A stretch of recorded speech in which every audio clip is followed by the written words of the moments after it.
Have you ever wondered how Africa, a continent so rich in resources, ended up divided among European powers? It's a question that takes us back to the late 19th century, to a time known as the Scramble for Africa. Imagine the world in the midst of an industrial revolution. Europe, at the heart of this transformation, was hungry for resources. The factories, the mills, the railways, they all needed fuel, and that fuel was in the form of raw materials. But where to find these resources? Enter Africa, a continent teeming with natural wealth. But Africa was not just a treasure chest waiting to be unlocked. It was a vast, uncharted territory for many Europeans. Exploration was needed. This is where daring individuals like David Livingstone and Henry Morton Stanley come into the story. Livingstone, a Scottish missionary, and Stanley, an audacious journalist, were among the many explorers who ventured into the heart of Africa. They navigated unexplored rivers, traversed dense jungles, and encountered diverse cultures and societies. Their tales of adventure, filled with descriptions of Africa's wealth and potential, fired up the European imagination. Livingstone's accounts of the Zambezi River's vast potential for cultivation and trade, and Stanley's discoveries of rich resources in the Congo, were like sparks in dry grass. They ignited a race among European powers, a scramble to claim as much of this resource-rich continent as possible. But this was not just about resources. There was prestige at stake, too. The more territory a European power could claim in Africa, the greater their status on the world stage. And so Africa, a continent of diverse people, cultures, and natural wealth, was viewed through the lens of European ambition and desire. As the explorers laid the groundwork, the stage was set for European powers to claim their stake in Africa. But how did they go about it? What were the consequences, and how does it impact the Africa we know today?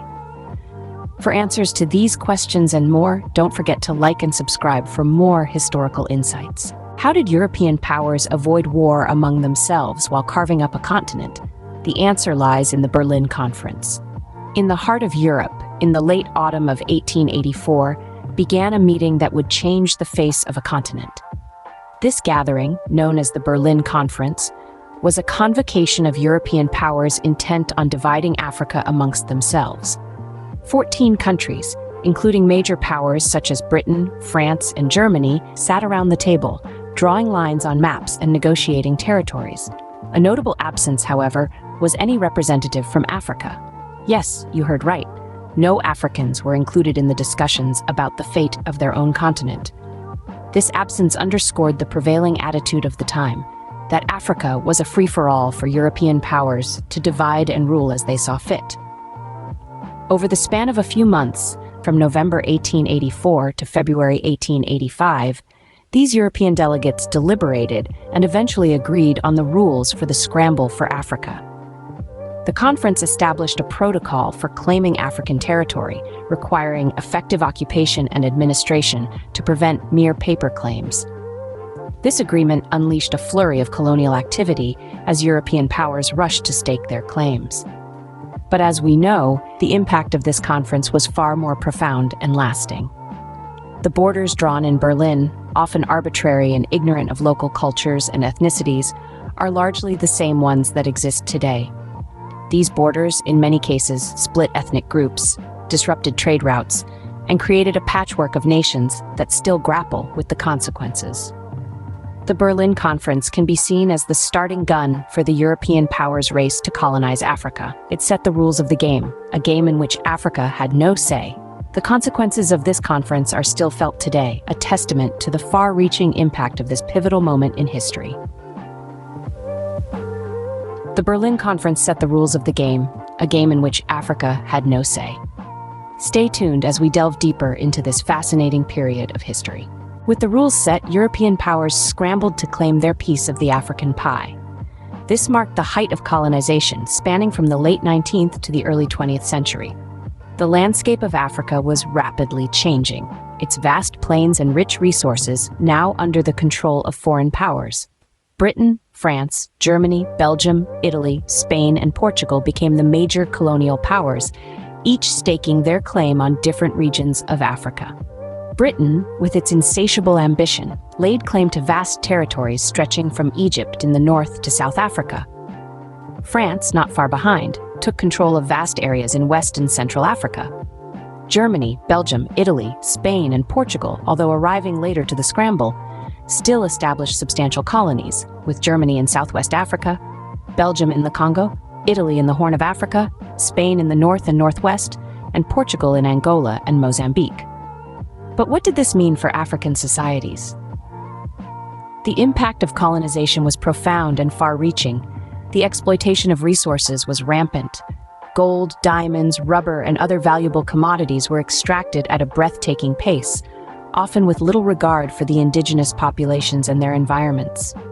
African labor was exploited, their hands forced to extract the wealth of their own land for the benefit of foreign powers. Moreover, the cultural imposition was immense. European languages, customs, and religions were introduced, often replacing or overshadowing indigenous cultures.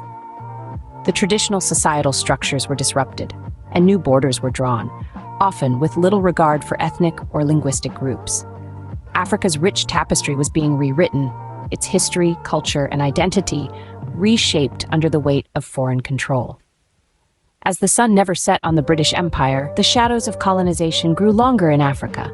The continent was being reshaped, its destiny diverted by the whims of foreign powers.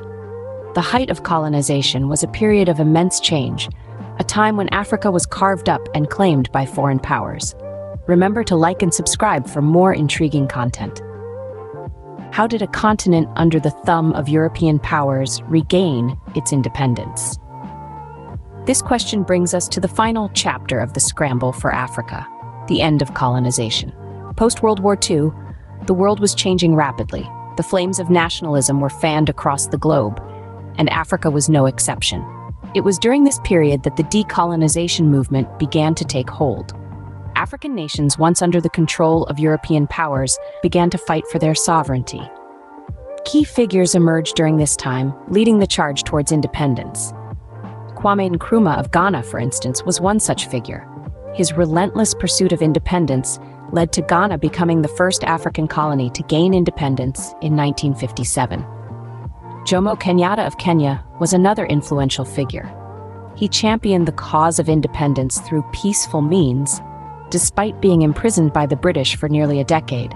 His efforts eventually bore fruit when Kenya gained independence in 1963. But change wasn't just driven from within.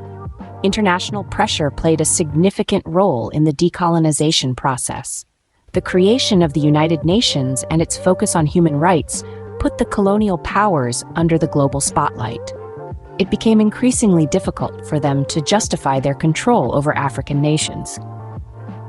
Economic factors also contributed to the end of colonization.